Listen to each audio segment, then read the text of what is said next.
Kitchen gallery 123 માં બધી બહેનોનું હાર્દિક સ્વાગત કરું છું।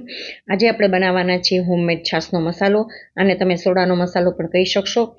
આજે હું તમને જે મસાલો બનાવવા શીખવાડવા જઈ રહી છું એ મસાલો બનાવવા માટે બિલકુલ સમય પણ લાગતો નથી અને બહુ જ ઓછી સામગ્રીથી આ મસાલો બને છે, છતાંય શુદ્ધ અને સાત્વિક અને સ્વાદિષ્ટ આ મસાલો બનશે।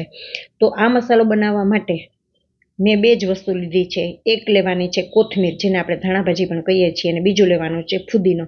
તો કોથમીરના મોટા મોટા 3 પણા અને ફુદીનાની મોટી મોટી 2 પણીઓ મેં લીધી છે। એને ધોઈ નાખી અને એના પાંદડા બીટી અને એને મેં 5 થી 6 દિવસ સુધી, જ્યાં સુધી એ પાંદડા ખખડી ન જાય ત્યાં સુધી મેં એને છાંયે સૂકવા દીધા છે, બરાબર।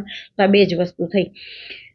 અહીંયા ધ્યાન માત્ર એટલું જ રાખવાનું છે કે આ પાંદડા સુકાય તો જ એનો પાવડર બને, અને એને તડકે સૂકવવાના નથી। જો તડકે સૂકો તો આવો ગ્રીન કલર ન થાય। તો તમે જોઈ શકો છો કે આ કડાઈની અંદર જે પાંદડા છે એ જો હું 2 હાથથી ચોળી રહી છું તો એનો એકદમ જ કડકડ અવાજ આવે છે, એટલા ખખડી ગયા છે। અને હાથથી કદાચ ચોળું ને તો પણ એનો સરસ મજાનો પાવડર બની જાય એમ છે। એટલે મિક્સરના પવાલાની અંદર બધું સમાઈ જાય ને એટલા માટે મેં થોડોક ચોળી નાખ્યા છે, જેથી કરીને એક જ પવાલાની અંદર આ બધા જ પાંદડા છે એ સમાઈ જાય। હવે હું એને એક મિક્સર જારમાં એ બધા પાંદડાને હું નાખી અને એનો એકદમ જ ગ્રાઇન્ડ કરી અને સાવ બારીક પાવડર કરી લેવાની છું। તમને એમ થશે કે આ લીલો ને લીલો થોડું રહે, પણ તમે જોજો હમણાં। હવે એમાં મસાલા જે નાખવાના છે ને એમાં ધાણા જીરું લીધું છે, થોડુંક નિમક લીધું છે, સંચળ લીધું છે, આ ગાંગડો જરાક કઠણ છે પણ એ તો હમણાં મિક્સરની અંદર દળાઈ જવાનો છે। અને ત્યાર પછી મેં લીધા છે મરી। તો જો બેનો, ફુદીનો પણ એટલો પેટ માટે સારો, અને આ બધા જ મસાલા હોમમેડ મસાલા છે એ પણ પેટ માટે, પાચન માટે ખૂબ જ સારા છે। એટલે બધું નાખીને એક જ સાથે આપણે એને ગ્રાઇન્ડ કરી લેવાનું છે। જુઓ તમે, મેં હમણાં જ તમને કીધું હતું કે મસાલો આપણો એકદમ લીલો ચટક જ રહેવાનો છે। આમાં કોઈ પણ જાતનો ફૂડ કલર નાખેલો નથી, તમે તમારી સામે જ મેં આ બધું દળ્યું છે, બરાબર। પણ આનું રહસ્ય એ છે કે મેં પાંદડાને બિલકુલ તડકે સૂકવ્યા નથી, અને એને કારણે આ મસાલો છે ને ગ્રીનનો ગ્રીન રહ્યો છે।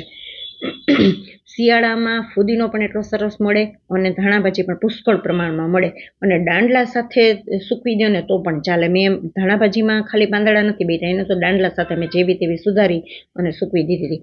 હવે આ મસાલા મેં ચાળી લીધો, આમ તો કંઈ કચરો નીકળતો નથી, પણ જે કંઈ જાડું નીકળવું હોય એ એક સાઈડ રહી જાય। અને હવે આ મસાલાને હું એક કાચની એરટાઇટ બોટલમાં ભરી લેવાની છું। ઓછામાં ઓછો તમે 6 મહિના સુધી આ મસાલાનો ઉપયોગ કરી શકો એવો આ મસાલો છે। 6 મહિના સુધી તો ચાલે પણ નહીં, કારણ કે એટલું સરસ છે કે તરત એ વપરાઈ જાય।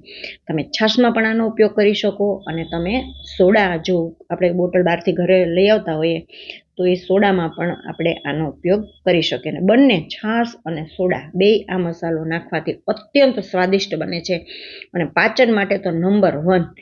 તો મને તો આ બધી વસ્તુ છે ને ઘરે બનાવવી બહુ જ ગમે, કારણ કે હું હેલ્થનું ધ્યાન રાખું છું, આપણા પરિવારની હેલ્થનું ધ્યાન રાખવું એ પણ આપણી ગૃહિણી તરીકે જવાબદારી હોય છે। તો બેનો, એટલા માટે જ મેં આ વિડીયો તમારી સામે શેર કર્યો છે। અને જો હું દર 2-3 મહિને આવા મસાલા છે બનાવી અને એની ડબ્બી છે ભરી લેતી હોઉં છું। તો કેવી લાગી આજની મારી આ વાત, કેવી લાગી મારી આજની આ રીત, કેવી લાગી મારી આજની આ સમજૂતી? જો તમને ગમી હોય તો લાઈક, શેર અને સબસ્ક્રાઈબ અચૂક કરજો। આવજો, મળીએ ત્યારે।